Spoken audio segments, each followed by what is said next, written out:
Hey guys, welcome back to the Friday Vlog, where we discuss activity that goes on here with the BuzWeaver channel. That includes things like current events, headlines that are in the news, pop culture, social media, technology, and items of interest that come up during the week that allow us to have a little bit of a dialogue. If this is your first time here to the channel, welcome. If you are a returning visitor or a alternative tech follower and or subscriber here on YouTube, I want to thank all of you guys for your continued support. We started off from the New York Post. Gas stations along southeast coast suffer fuel shortage, panic buying aimed pipeline shutdown. Now this was on Tuesday, May the 11th. Gas stations along the southeast coast are being slammed by panic buying and long lines as the cost of a gallon approach what it was more than 6 years ago. Now, there was a bit of people out rushing around trying to get fuel. You can see here some of the images in my hometown that I got from Facebook of people posting their images. This is at the Citco. So you kind of a bit of a long line to get in and maybe a little bit of a wait as people fuel up. Another one here. I'm not sure which particular gas station this is where I live. Doesn't look familiar. I don't recognize this logo. They do have diesel, which is what I use. And $2.99 isn't terrible. Pretty much that's what I've been paying at least since October of 2019. I've been paying maybe a little over $3 for diesel. But diesel, I fill mine up and it lasts forever. Here's Kroger here in my area where people are getting gas. And I did get a text message from someone who mentioned that there is fuel in our area, so there isn't, like, say, a shortage, as it were, although the wording of some of the articles that you'll read will indicate a shortage. It really depends on who you read it from. The New York Post indicates that it's a shortage. It may be fair to say that it's just a little more difficult to get fuel out to people.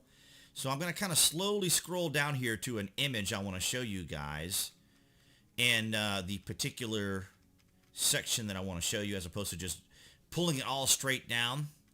And it's right over here, because as gamers, we're very familiar with hacks and disruptions to the companies and developers as gamers and games that we play. So this isn't anything particularly new to us. It is kind of funny that the normies are reacting the way they are. Now, the company affected is Colonial Pipeline.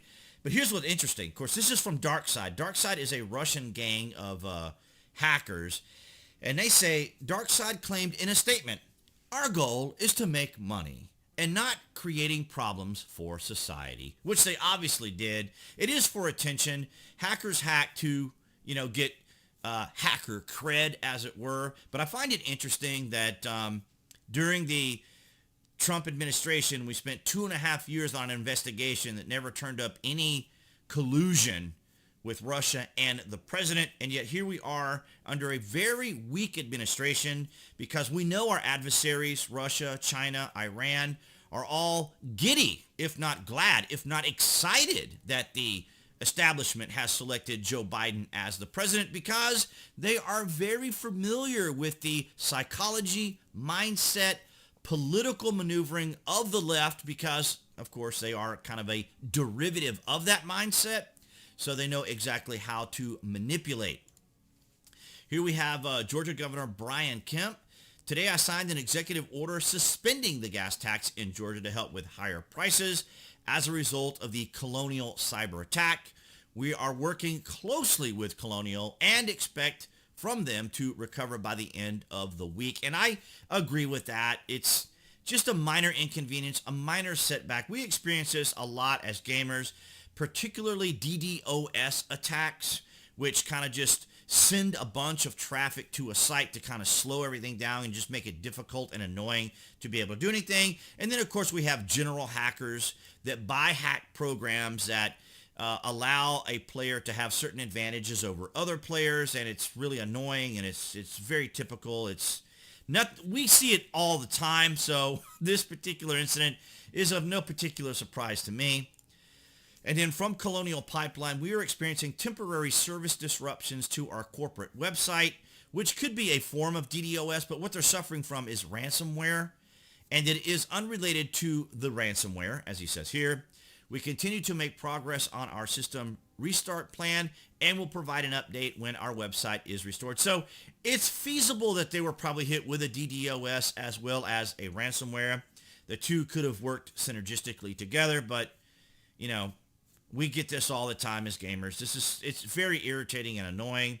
So now, of course, it's kind of comical to me because now all the normies are talking about it. And of course, as we do here on the Friday Vlog, we talk about these topics quite often. You're welcome to share them with people. And of course, if you haven't already, go ahead and hit that like button because we get the message out. And normies or just the regular general public or society typically don't pay attention to this kind of thing until, of course, it happens to them or it, you know, shows up at their front door. And now all of a sudden they're all talking about it, which is, you know, in a way, you know, to be expected, but at the same time disappointing. I don't expect everyone to watch my videos or for you guys to share every single video that I have, but these are the things we deal with that can be kind of, you know, eye-rolling, face-palming kind of things that happen. But I think the most significant thing that happened this week, in my opinion, and today is the 12th, which is the last day of Ramadan. So May 12th, 2021, as you see here in the top right-hand corner or left-hand corner. Here you see when this article came out from Reuters. Israel strikes kills senior Hamas commander. Palestinians fire rockets. And of course, this has been going on all throughout the week. Israel said it killed 16 members of the Hamas armed wing in Gaza in a barrage on Wednesday. And Palestinian militants rained rockets into Israel as Washington said it would send an envoy to try to calm their most intense hostilities in years.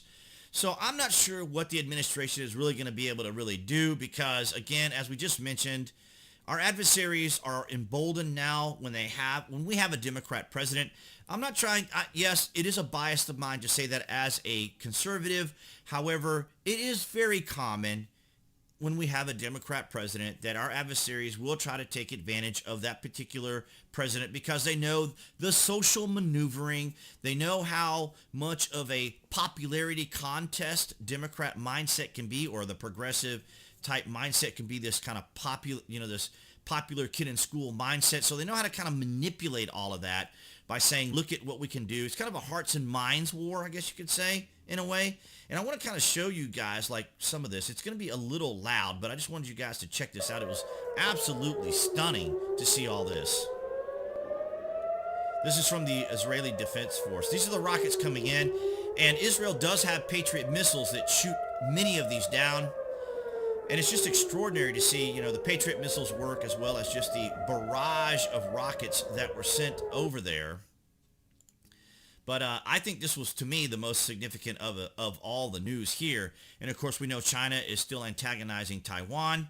So our adversaries in China, Russia, the Middle East, they're all emboldened by the fact that we have a Democrat president. I can say that with complete and total confidence because all you have to do is look and see and read the news about what our adversaries are doing. So they love when we have a Democrat president. But I did want to bring this news to you guys for this particular week. All right, guys, so that's going to wrap it up for this Friday vlog. Thank you so much for the likes, the shares, and the comments. They are always appreciated. And of course, below this video, you'll find the various links to my social media. So by all means, avail yourselves of those because, of course, I post daily postings as well as buzz picks of the day. So be sure you're following me there. And of course, guys, if you're here on YouTube, that would be the channel icon appearing right there on the screen to subscribe, along with notifications. It's so weird how it all actually ends up working. We can talk about that another time. But nonetheless, guys, thank you so very much. And I will see all of you right there behind that camera next week.